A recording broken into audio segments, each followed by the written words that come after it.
back to your own learning platform, that is Vedika Commerce Classes. Here we are going to journalize our banking transactions. Organisation का bank के साथ बहुत सारी transactions होती हैं, daily basis पे होती हैं, ठीक है। तो उनको जर्नलाइज कैसे करेंगे वो हम यहाँ पे सीखेंगे, ठीक है। First is cash deposited for opening an account. हमें बैंक में कोई अकाउंट ओपन करना है ऑर्गेनाइजेशन का, तो उस केस में हमारी तरफ से कैश जाएगा और रिसीव कौन करेगा? बैंक। तो हमारी एंट्री क्या हो जाएगी? Bank account debit to cash account, ठीक है। देन अगर हम बैंक से ऑफिस यूज के लिए कुछ पैसा विड्रॉ करते हैं, ऑफिस यूज के लिए, ठीक है, तो उस केस में हमारे पास बैंक अकाउंट से पैसा कम होगा और ऑफिस में कैश इंक्रीज होगा। तो उस केस में हमारी एंट्री क्या होगी? कैश आया है ऑर्गेनाइजेशन के पास और बैंक से पैसा गया है, कम हुआ है। तो हमारी एंट्री क्या हो जाएगी? Cash account debit to bank account, ठीक है। Then cash withdrawn for personal use. अब यहाँ पे कैश किस लिए विड्रॉ हो रहा है?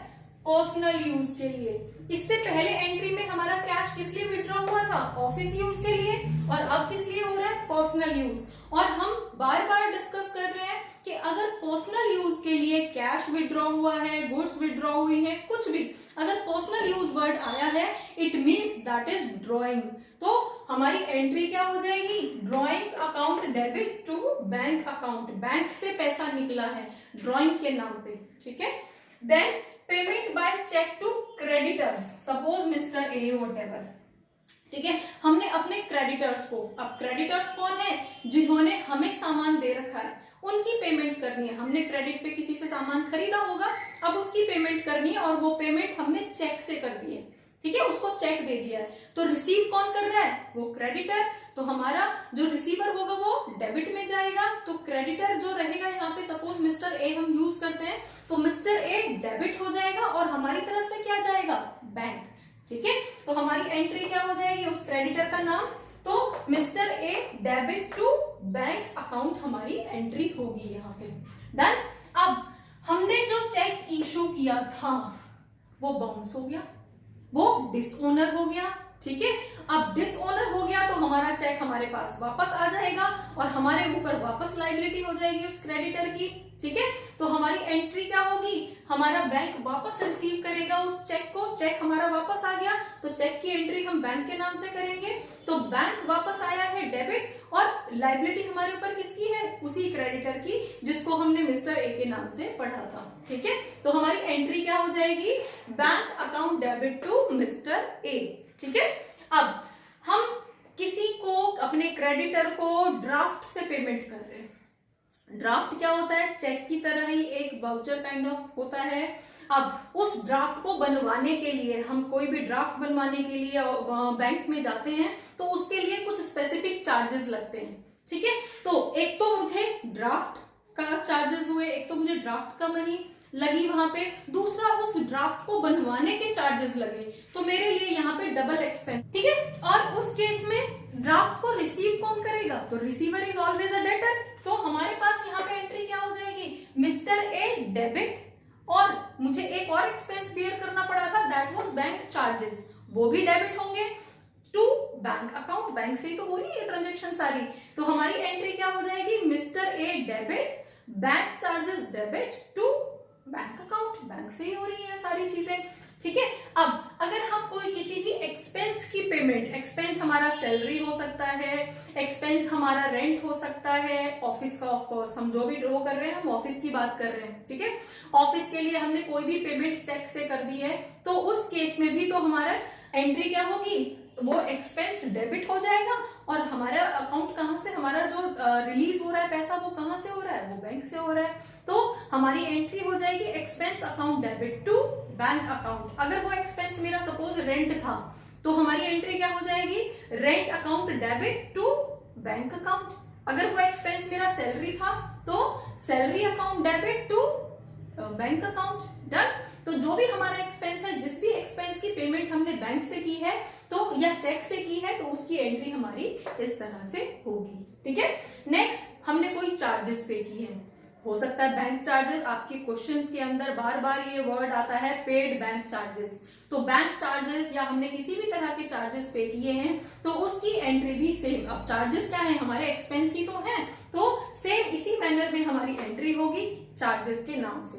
तो चार्जेस अकाउंट हमारा डेबिट हो जाएगा और बैंक अकाउंट हमारा क्रेडिट हो जाएगा। तो हमारी एंट्री होगी charges account debit to bank account. अब हमारे पास अगर हमने चेक रिसीव किया है और डिपॉजिट कर दिया है ऑन द सेम डे, हमने अगर चेक रिसीव किया है और सेम डे में मैंने वो बैंक में डिपॉजिट भी कर दिया है, तो हमारी जो एंट्री होगी that would be bank account debit to, जो भी हमारा डेटर है, सपोज मिस्टर बी था, तो हमारी एंट्री होगी bank account debit to mister B. ठीक है, क्योंकि उसने मुझे दिया है और देने वाला हमेशा क्रेडिटर होगा। देन अब हमने नेक्स्ट एंट्री होती है चेक रिसीव तो कर लिया लेकिन हमने सेम डे पे बैंक में डिपॉजिट नहीं किया है, not deposited on the same day. अब सेम डे में डिपॉजिट नहीं किया है तो फिर किसी दिन करेंगे, और जब तक हम उसे डिपॉजिट नहीं करेंगे बैंक में तब तक मेरे लिए वो चेक जो है एक कागज का टुकड़ा है, तो हम उसको बैंक ना लिख के हम उसको चेक इन हैंड लिखेंगे। ठीक है, तो हमारी जो एंट्री होगी वो क्या होगी, जो आया है वो डेबिट चेक इन हैंड के नाम से हम डेबिट करेंगे टू मिस्टर सी। सपोज हमें जिसने भी दिया है तो उसका चेक हमने ले लिया है और उसको अभी तक हमने डिपॉजिट नहीं किया है, तो उसके नाम से हम यहाँ पे एंट्री कर देंगे। ठीक है, अब जिसने हमें दिया था, अगर मैंने आज डिपॉजिट नहीं किया है उस चेक को तो कुछ टाइम के बाद डिपॉजिट करूंगा। ठीक है, तो जिस दिन भी मैं उसको डिपॉजिट करूंगा उसी चेक को जो मैंने अपने हाथ में रखा हुआ था, तो अब बैंक उसको रिसीव करेगा और मेरी तरफ से क्या जाएगा, चेक इन हैंड जाएगा। तो एंट्री क्या हो जाएगी, bank account debit to cheque in hand account. और जब तक हमसे ये ना बोला जाए कि हमने उसी दिन उसको डिपॉजिट नहीं किया है, तब तक हम उसको यही मान के चलते हैं कि चेक जो है हमने सेम डे डिपॉजिट किया है, और हमारी जो एंट्री होती है वो बैंक अकाउंट टू हमारे डेटर का नाम मिस्टर बी हम लेके चल रहे हैं, तो हमारा bank account debit to mister B account. ठीक है, और अगर हमें ये मेंशन किया है आगे आने वाली एंट्रीज में, हमें ये मेंशन किया है कि जो चेक हमने मिस्टर बी से रिसीव किया है उसको आज हम डिपॉजिट कर रहे हैं, तो इट मीन्स वो हमारे लिए चेक इन हैंड था, और पहले हम उस चेक इन हैंड को रिसीव करने की एंट्री करेंगे और उसके कुछ दिन बाद जब भी वो डिपॉजिट हो रहा है, 3 डेज के बाद, 5 डेज के बाद, जब भी डिपॉजिट कर रहे हैं तो डिपॉजिट करने की एंट्री करेंगे। ठीक है, तो आपको क्वेश्चन को ध्यान से पढ़ना है। नेक्स्ट आपकी, अगर हमने जो चेक डिपॉजिट किया था, सपोज मिस्टर बी से हमारे पास जो चेक आया था उसको मैंने बैंक में डिपॉजिट कर दिया और वो बाउंस हो गया, डिसओनर हो गया, तो अब क्या करेंगे, हमारा जो हमारा चेक था वो हमारे पास वापस आ गया, बैंक ने वापस कर दिया, तो लायबिलिटी जिसने चेक दिया था उसी पे वापस चली गई, तो हमारे पास एंट्री क्या हो जाएगी, मिस्टर बी को डेबिट कर देंगे टू बैंक अकाउंट। अगर हम इसको देखें अपोजिट, जस्ट अपोजिट एंट्री होगी, पहले हमने उससे रिसीव किया था तो हमारी एंट्री क्या थी, bank account debit to mister B, लेकिन वही चेक अगर बाउंस हो गया है तो हमारी एंट्री क्या हो जाएगी, mister B to bank account. Done. अब नेक्स्ट है interest charge by bank. Interest charge किया गया है तो इंटरेस्ट तो मेरे लिए एक्सपेंस है ना, तो हमारे लिए हमने अभी पहले ही एंट्री की थी expense account debit to bank account, same उसी मैनर में इंटरेस्ट चार्जेस अकाउंट डेबिट हो जाएंगे टू बैंक अकाउंट, हमारी एंट्री हो जाएगी। Next interest allowed by bank, हमें मीन्स बैंक ने इंटरेस्ट दिया है, ऑर्गेनाइजेशन को इंटरेस्ट मिला है, तो उस केस में हमारे लिए वो इनकम होगी और इनकम तो क्रेडिट होती है, तो हमारी एंट्री क्या हो जाएगी, बैंक अकाउंट डेबिट, बैंक में रिसीव हुआ है किसके नाम पे, इंटरेस्ट के नाम पे, तो हमारी एंट्री क्या हो जाएगी, bank account debit to interest received account. और यही अगर कमीशन रिसीव हुआ होता बैंक में, हमारे अकाउंट में कमीशन आया हुआ होता, तो हम क्या एंटर करते, बैंक अकाउंट, क्योंकि वो रिसीव कर रहा है तो bank account debit to commission account. ठीक है, commission received account. Then next repayment of bank loan, अगर हमने बैंक से जो लोन लिया था वो रीपे कर रहे हैं और चेक में कर रहे हैं, ठीक है, या अकाउंट से अकाउंट ट्रांसफर कर रहे हैं, तो हमारी एंट्री क्या हो जाएगी, बैंक लोन अकाउंट, क्योंकि लोन कर रहे हैं ना, लोन के नाम पे खर्चा हो रहा है, लोन के नाम पे हमारा पैसा जा रहा है, लोन के नाम पे चेक जा रहा है, तो हमारी एंट्री क्या हो जाएगी, bank loan account debit to bank account. ठीक है, क्योंकि लोन जो है वो एज एन एक्सपेंस है ना, तो एक्सपेंस की तरह ही हमारी यहाँ पे एंट्री होगी।